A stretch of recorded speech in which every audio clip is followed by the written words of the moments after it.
Hello everyone, welcome to our channel Wisdom ML.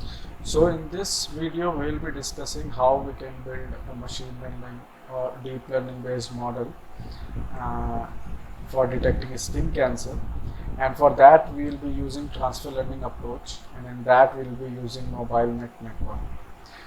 Okay, so I will walk through this notebook, and it is in Google Colab, and I will also share this the link of this collab in the video description, so that you can directly see each and every code and the output, and you can also run it at your end.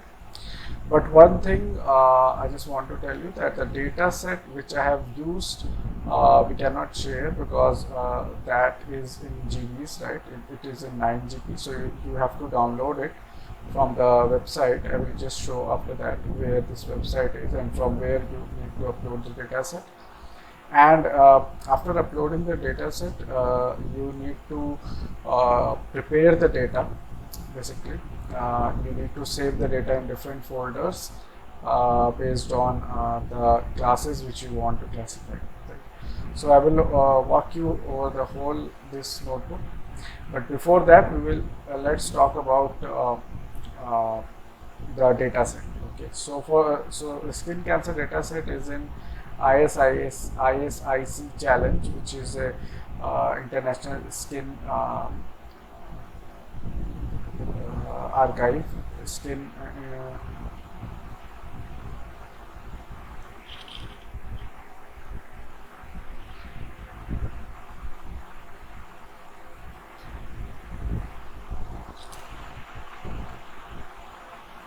So this data set is basically we have taken from International Skin Imaging Collaboration, and they have a separate site for challenges. So ISIC basically runs challenges for detecting skin cancer. Their apart from that, their uh, segmentation part, and also different types of challenges are there in this site, so you can visit and see.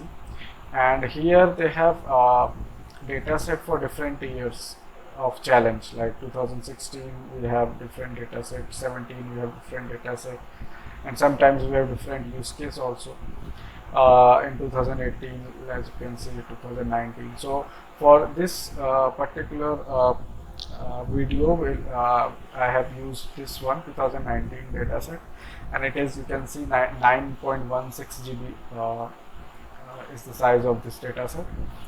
Apart from that, you can also use the metadata also, which is the numerical features of the different classes of the skin cancer, so that you can later combine both the models, the machine learning model based on metadata and image based model based on CNN, and you can combine the results and give more accurate predictions. So that can be done, but in this video we'll be only focusing on the image part, that is computer vision based skin cancer detection. So one more thing here, once you download this data set, so you will be getting this folder. So once you extract it, so you can see it is 9.12 GB size. And when you just open it, so you have lots of files, but you don't know which file belongs to which class, right? So that you need to basically do in terms of, you need to create 2-3 folders based on the classes, and you need to segregate it, all the classes of the images based on that. So like I have done this, right? So in this use case I am using 3 classes: Nevus, Melanoma and Basal cell Carcinoma. So like this you have to do test train further and save the data, right? So that you can load the data as it is and do the modeling. So for doing this bifurcation, segregation of the data, what you need to do is you need to download first the training ground truth files. So what it contains basically. So for this I have created another notebook, the skin cancer data preparation. Here I have loaded this CSV, and you can see here all the files which are in the folders are listed here. Apart from that, we have different categories which are present in the data set. In our case, we are using melanoma, BCC and nevus. So So only one file belongs to only one category. Like you can see that this belongs to nevus, this belongs to nevus, this belongs to melanoma. Like that, all the files belongs to one particular cancer type. So now what we need to do, we need to map those images to a particular class, and based on that we need to create one folder and save the corresponding files in the corresponding folder of the class. So what we have done here, a very basic thing, we have just subsetting the data frame into different classes. Like first one is the melanoma, so I have created melanoma where melanoma is 1 and created one list. Next, what I am doing is I am using Shootle library. This is the in-house library of Python. You can use it, you don't need to install it. So what I am doing is I have created 3 folders already: melanoma, nevus and basal cell carcinoma. Now what you need to do is you need to define source and destination directory, right? So source is this directory and destination is this, and then we need to store all the files within this directory, the source file. So I have listed all the files in all files. Once you do os.list dir, all the files which are in the directory will be listed here. So now what we will do is I am just iterating over all the files, and then I am splitting it into only the file name of the files, not the extension, right? Now what I am doing is I am checking whether this particular file without extension matches with this melanoma list, because you can see that here the list contains only the file name, not the extension. So that's why we have done that. So so I'm checking whether it is it belongs to melanoma list. So if it is belongs to melanoma list, so we are just renaming it into melanoma underscore file name, and then just copying the file from source directory, that is this directory, to destination directory. That's it. Like this we are doing for all the classes, that is nevus, and the last one is BCC, that is basal cell carcinoma. So like that I have created these 3 folders, and apart from that we have train and test files in it, right? So after that what I have done is I have taken 50 random files. So after that I have created two folders, train and test, and put all the files which I have copied from source into train, and then taken 50 files randomly from this training dataset and created this test dataset. So in all the 3 folders of the classes we have 50 files. You can see that 50 items which will be used for validating the model. So that's it from the dataset side. Now we will go to actual modeling process. So now what I am doing is, so in this Colab I have first mounted the my Google Drive into this Colab, so that I can populate the images from the drive, because else it will be very difficult to populate such a huge amount of files. So first I have just mounted it, and before going to the mounting part, I'm just quickly walk through these libraries. So some of the basic libraries I'm using for basic pre-processing, like NumPy, Pandas, CV2, and apart from that also using Shuffle for shuffling the order of the files. Then I'm also using PIL for opening the image for prediction purposes. Then some of the basic pre-processing libraries like TensorFlow Keras pre-processing image, Matplotlib and all. And these are all the files which are used for libraries which are used for building a CNN based model, right? Then for augmentation we are using image data generator, and now comes our model, that is MobileNet V2. Now you are wondering that why we have used only one model. We can also use different models and then do the comparison. So you are open to that. You can just create another model just like this, and compare the performance of all the models. I have done this for I've used only MobileNet v2 for the purpose that I need to deploy this model into a web application using Flask, and then further deployed it into Azure cloud, so that we can use it and we can use it smoothly. And MobileNet v2 models are really very compact, so that you can easily use them in any mobile applications. So these are some metric files which we will be using for validating our models. Okay, so now quickly go to this part. So first of all, we are mounting our drives. So you can see that our drive is mounted, and this is the structure of my drive, and this is the data set which I am using, skin cancer data set, and within this we have 3 folders, right?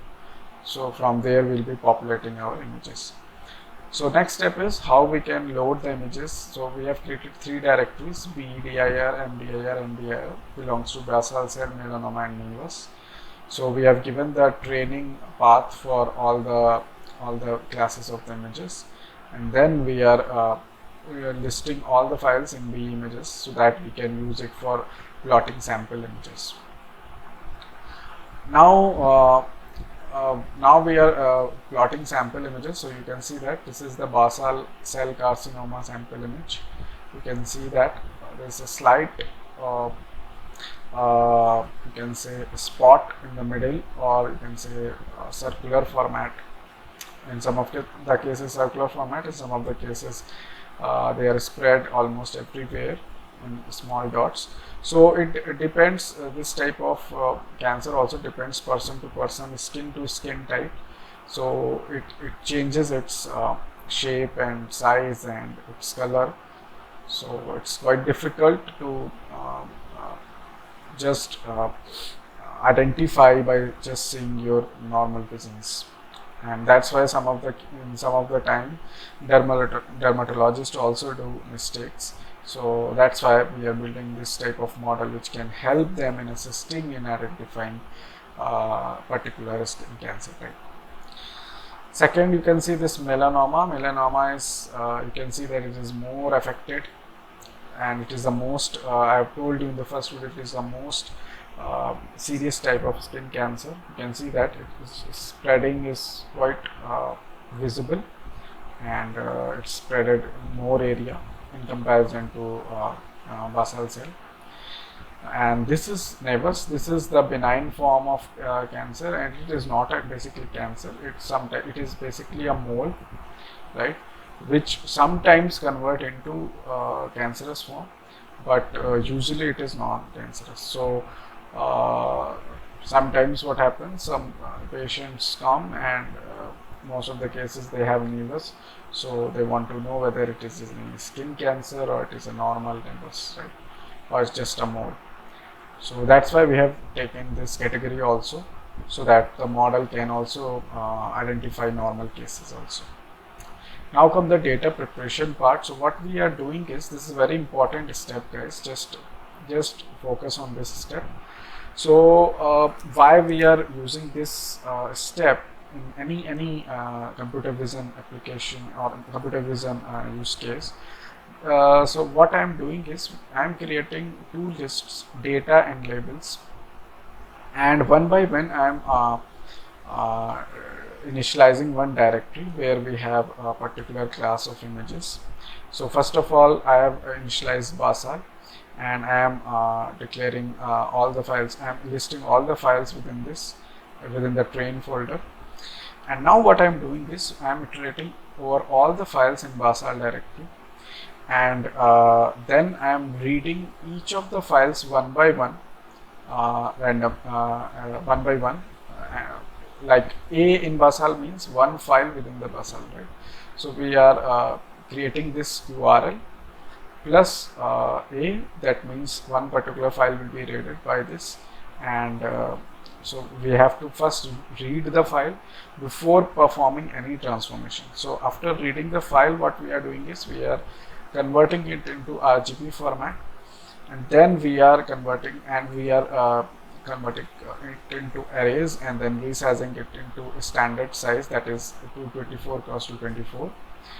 And after converting and resizing it, we are just appending the files into array format, right, into data list, and then we are appending labels, corresponding label to that particular image as 0.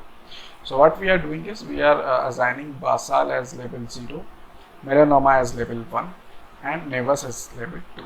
So similarly, we are reading all the different classes like this only, doing the transformations, resizing, and appending all the files within this data list, and also applying labels, appending labels onto that.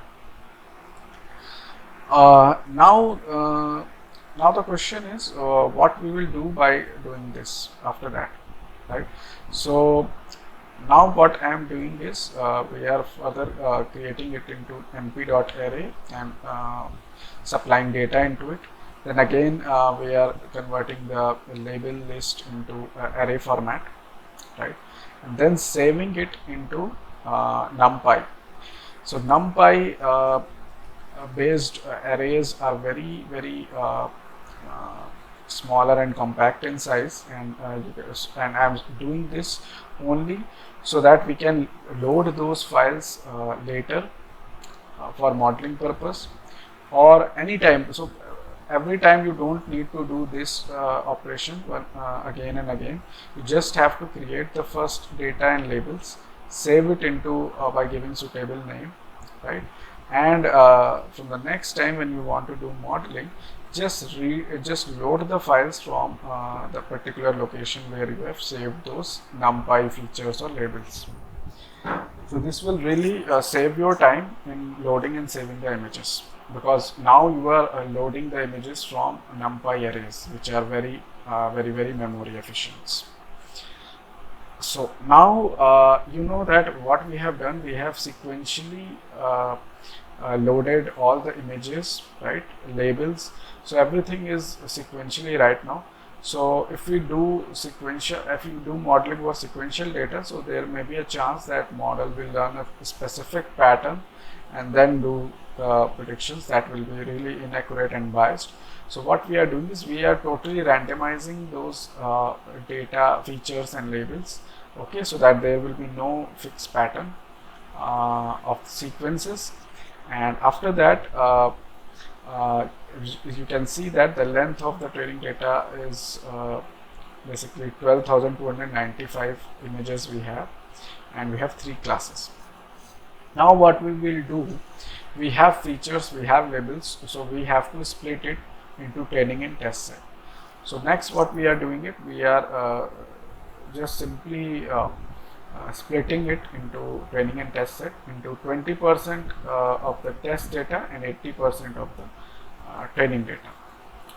So after that, once we just split it, after that we have to do the normalization.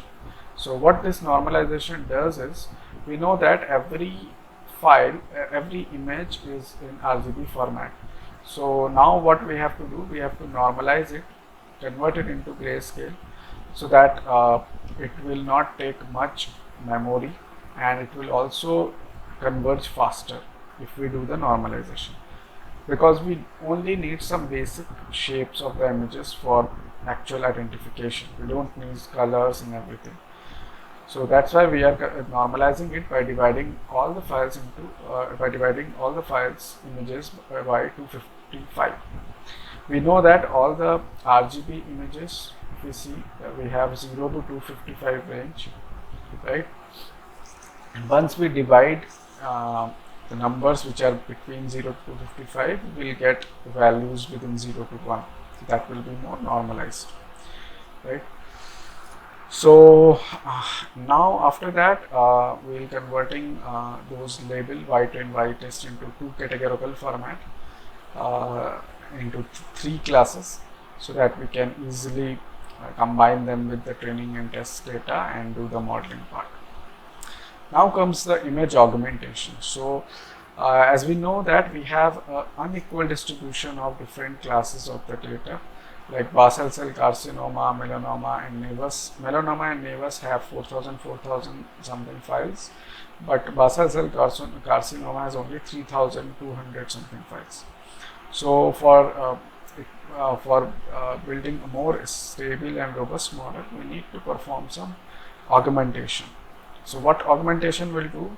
It will augment the images in the form of, you can say, rotation. It will rotate certain files. It will do some zoom. It will also shift the ranges.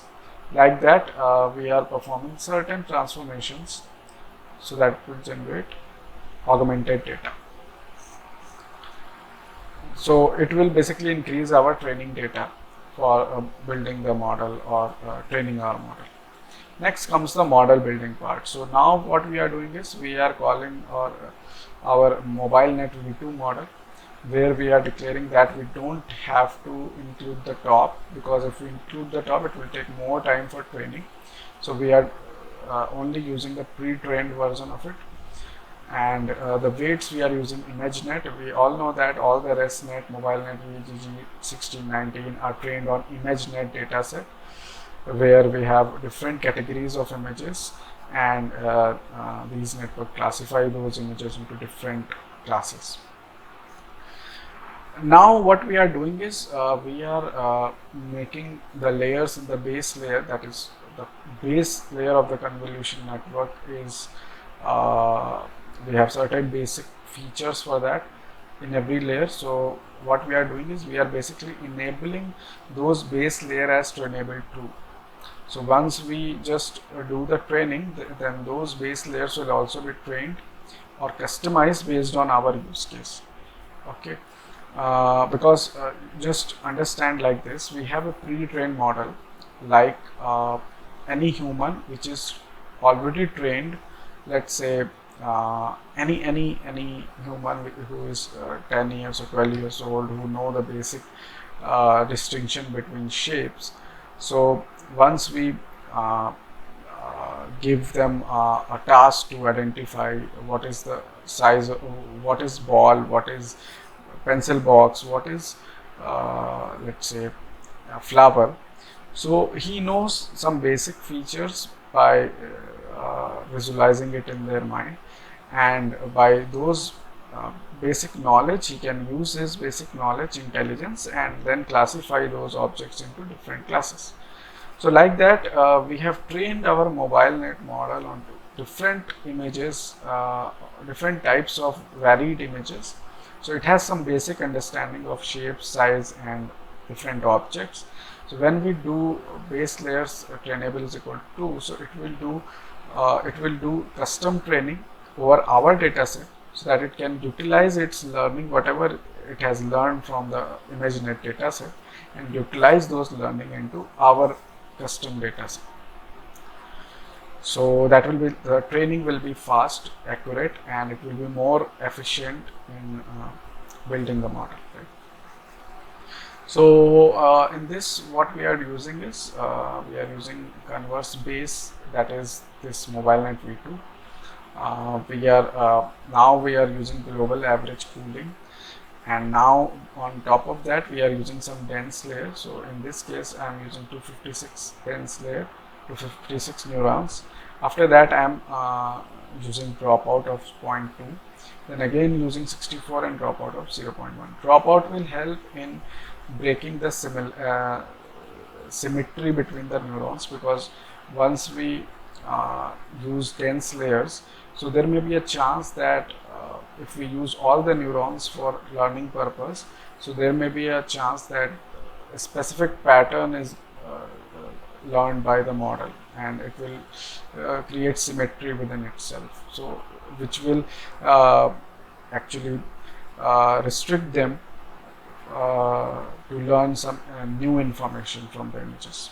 So that's why we have to do certain we have to freeze some of the layers, some of the neurons. Like I'm doing 20% dropout, means 20% of the neurons will be freezed, and they will be not used in the modeling purpose, training purpose in the one iteration. Again, in the next iteration, next 20% will be blocked, so that this way the symmetry will be broken and the model will be more unbiased. And in the last layer, that is output layer, we are defining how many classes we need to use for classification. So 3, and here we are using softmax activation function for that. Apart from that, we are using certain interesting things, model checkpoint. So what model checkpoint will do is basically it will monitor validation loss constantly after every epoch or iteration, and it will only save those models which have minimum validation loss. So let's say if we have a once we do the first level, first epoch of training, so it will save the validation, the model, basically it will save the model with this name from infinity, because initially we don't have any validation loss, to a certain whichever is the first validation loss, that is 8.99. From the second step onwards, what it will do, it will try to see if the second epoch's output validation loss is lesser than first one or not. So in every iteration, in every epoch, it will compare the validation loss with the previous epoch. If it is improved, then it will save the model with this name, right? So like that, we will be doing this for all the 30 epochs, because I am using 30 epochs for this, and whichever epoch has minimum validation loss, that model will be used for actual prediction process. That will be our final model. Now the second callback which we will be using, that is reduce learning rate on plateau. So what it will do, basically reduce learning rate on plateau, is it will monitor validation loss, and it will see from patients of 2, like if the validation loss didn't improve after 2 iterations or 2 epochs, then it will reduce the learning rate by a factor of 0.3. Okay, and once we reduce the learning rate, then we can see certain improvements in the model. Like this, you can see reducing learning rate to this, right? So you can see that validation loss is reduced, right, from this to this, 6.3 to 5.2 after reducing it. So you can see that once we reduce the learning rate, then it will help in reducing the validation loss or increasing the accuracy. You can see that once we reduce the validation loss, automatically validation accuracy will also be improved. So that is the main purpose of using reduce LR on plateau. So these 2 callbacks will be used once we do the model training, and it will do the training on epoch basis. Right. So every epoch it will check these 2 things. So after that, we will be compiling the model. So as it is a multi-class problem, so we are using a categorical cross entropy. If it would be a binary problem, then we can use binary cross entropy. Right. Now optimizer, we are using Adam optimizer for that, and metrics we will be monitoring accuracy. Now the question is what we will do, where is the batches. So in you know that in deep learning, or specifically in CNNs, we need to define batches. So in this case, I have defined 64, right? And within this, after that, we will be fitting the model. So initially, you know that if we use augmentation, right? So for fitting the augmentation, we require training model.fit_generator. But in the newer version of TensorFlow, we only have to specify model.fit, and within that we need to specify the augmentation flow. So what it will do, it will basically flow the images by augmenting X train and Y train with the batch size of 64. And apart from that, you need to specify these 3 parameters also, that is steps per epoch, that is training length divided by batch size, validation data, that is what validation data will be using for validating in every epoch. So that is X test, Y test. Validation step, that is test length divided by batch size, and epoch we are using 30, and callbacks we are using callbacks, these two callbacks. So after doing the training, so I'm not starting this because if we start it will take some amount of time. So just in order to save time in this video, I have just already fitted this model, and after 30 epochs it has given me an accuracy of 89.55%, right, and validation loss of 0.4957. Now the question comes, now we have to validate this model or evaluate this model. So first of all we need to load the model. So I have told you already that we'll be only using the model which have lowest validation loss, right? So what we are using is so we need to define using load underscore model, and we need to specify the location where this weights are present, model weights, and then we are saving this model in this specific location of my Google Drive using model.save, so that this model will be saved in my drive and I can later reuse it. So for this purpose, again I am loading the model from my drive now, this time from my Google Drive, and evaluating using X test, Y test. So you can see on test data, which is this one, it is 97.112% accuracy. Now we have to do certain things, like we have to do predictions, and we have to plot the confusion matrix. So here also there is a trick. If you only do model.predict, it will give error, because it will give error of confusion matrix can't handle multi-class like this error. So what you need to do, we have to round the predictions and even round the Y test also. So I'm doing it. Once you do model.predict, and you can see like this, you will get all the three classes probabilities, and for this what I'm using is I'm using the argmax.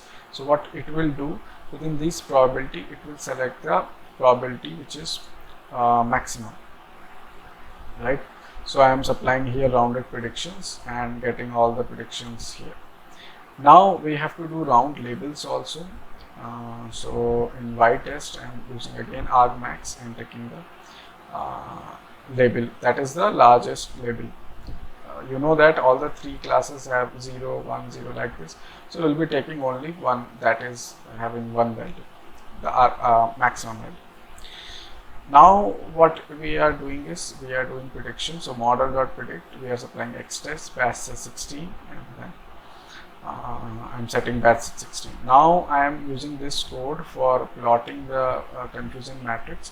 So don't worry, I'm sharing the whole code with you. So you just have to run it and just see it at what step what I am doing. So it's just a simple plotting of confusion matrix. Here I am defining the target names, so that you can change based on your use case. Again I am normalizing the confusion matrix, and then what I am doing is basically we are using confusion matrix and providing both the things, rounded labels and ypred classes. So ypred class is nothing but the maximum predictions or maximum probability of the class which belongs to particular image. So after plotting the confusion matrix, you can see that model is giving really good result in BCC, but in case of melanoma it is getting some more errors, whereas Nevus also is comparatively good. So the reason is that you can see that melanoma is sometimes more confused with Nevus, because I told you that Nevus sometimes turns into melanoma, because Nevus is just a mole. If it become worse, then it converts into melanoma. So that's why sometimes this distinction we cannot make. Even dermatologist gives wrong predictions, wrong diagnosis. So that is visible actually in this confusion matrix. Now we are using classification report to see class-wise precision, recall, and FM score. So we can see that recall is nothing but the sensitivity. So BCC has highest sensitivity as it is visible. Most of the classes predicted correctly. 99%. Melanoma is 95%, which is lower. Nevus is also 98%. So these two classes are good, but melanoma sometimes confused with Nevus. So that's it. Now we will be plotting ROC AUC to see what will be the ROC curve of each and every class, right? So for this I am plotting it, and what I am doing is basically we are first of all I am plotting all the three classes independently. So you can see that the first class is basal cell carcinoma and its ROC curve is 1.00. Second is melanoma, it is 0.99, and again nevus, it is 1.00. And if we see at one image only, we can see that the same structure, right? For 0 we have 1, for class 1 that is melanoma, it is 0.99, and for class 2 that is nevus, it is 1.00. So this is the whole evaluation of our model in terms of confusion matrix, classification report, and ROC AUC curve. Next, the last thing what we will be preparing our test data. So I told you that I have 50 images of each of the classes which we have selected randomly from the data set, and so for that we also need to prepare the test data. So similarly, like the training data, we are also preparing the test data, and in the same fashion we are saving it in the NumPy format using different variable name, and then again we are loading it, right? So you can see we have 150 records, 150 images basically, and again we have to normalize it, else the model will give abrupt results, because you need to prepare the data even for test data similar fashion, in the same way that you have prepared it for training data. Now what we'll be doing is again we will be building confusion matrix or the test data, this test data is basically completely unseen by the model, right? So I am expecting that in melanoma we will be seeing the most number of errors. So yes, you can see that it is quite visible that out of 50 cases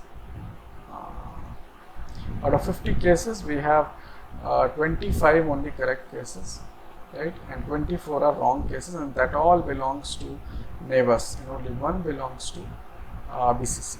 So you can see that melanoma is quite confused with nevus. So what you need to do is you need to use more images of melanoma and nevus so that it will be more robust in predicting these two classes. Again, what I am doing is I am just taking random images.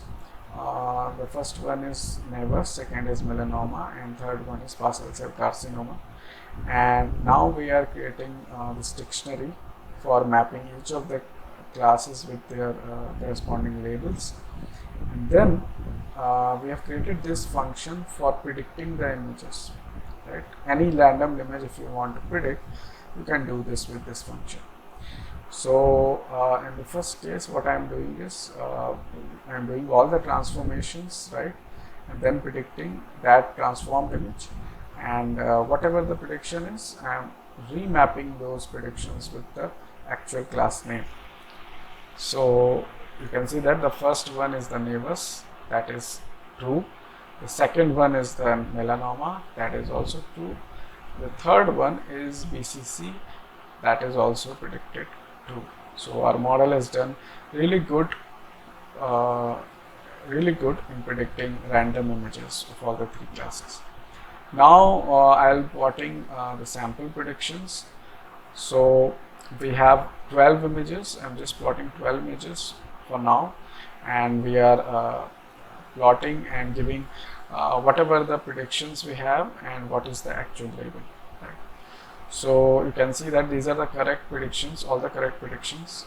It predicted correctly: Nevus, Nevus, Nevus, BCC, Nevus, BCC, melanoma. One is melanoma, and all other are Nevus in BCC. So this is it.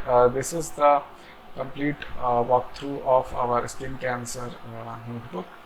And the same notebook, that is Google Colab link, I have shared in my video description, so that you can find and run this notebook once you get that. But for data, I am again warning you, for data you need to download the data from here, from ISIS challenge like this, and prepare your data into different classes. Download this ground truth, map those data into particular classes, create folders, and after creating folders, upload the images in your drive, in your Google Drive, and then upload those images from the drive by mounting the drive onto. So this will help you in loading the images, loading the model, and loading the training and test data. Hope this will help you in understanding how you can use any convolution neural network or transfer learning based model in predicting different classes of the images. Thanks for watching.